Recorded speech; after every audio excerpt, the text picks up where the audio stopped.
شاہ سید محمد نوربخش علیہ الرحمن نے امت کے اندر تفریق کو ختم کرنے کے لیے چند فروعی اختلافات کے اندر شیعہ سنی فسادات پنپ رہے تھے،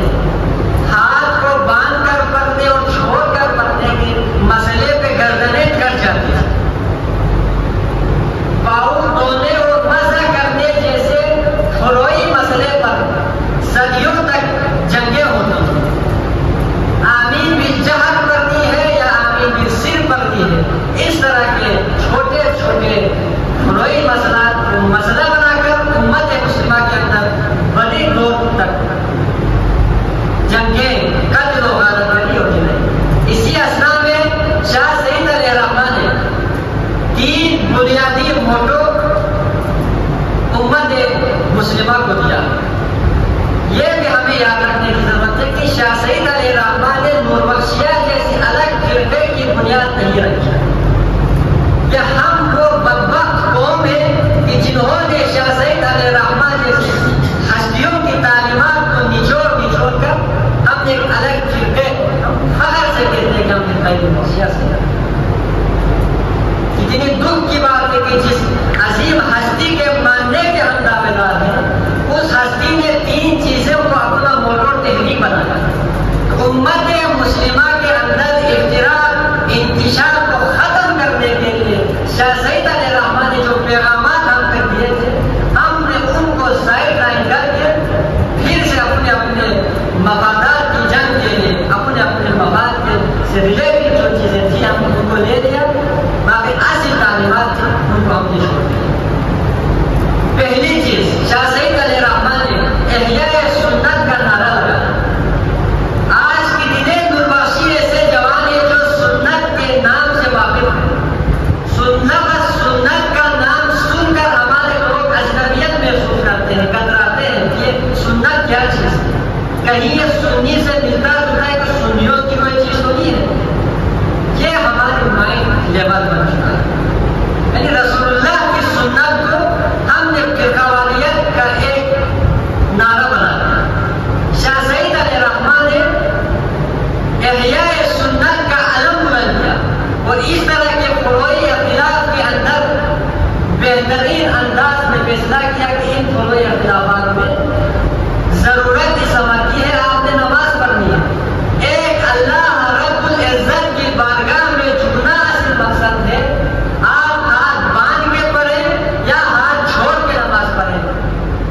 اللہ رب العزت نے خلوص سے دل دے اللہ اور بندے کے درمیان ایک زندہ تعلق کرنا۔ تو شاہ سید علیہ الرحمن نے احیاء سنت رفع بدعت کے نام سے بھی ہمارے نوربخشی میں جنگ نوافل کا بدل۔ کتنی ایسی چیزیں ہیں، کتنی ایسی رسومات نظریات ہم نے خود ساختہ بنائے ہوئے ہیں جو قرآن اور سنت کے اندر موجود ہی نہیں ہے، اور ہم بڑے فخر سے ان چیزوں کو کر رہے ہیں۔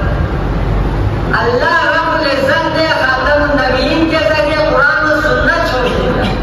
ہم نے دوسرے تیسرے بزرگوں کی کتابوں کو لالت کتاب سمجھا۔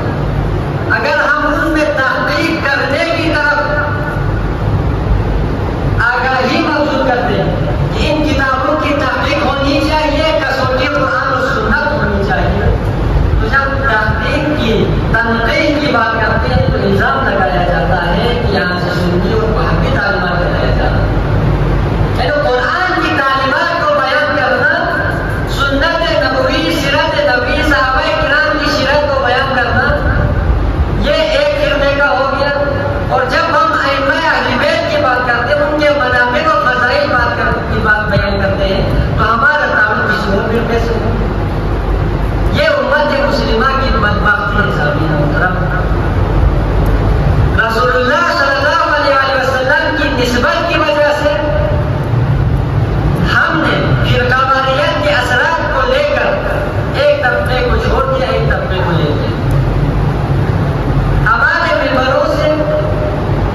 کے اندر سے کرتے ہیں تو ہم کیا کرتے ہیں؟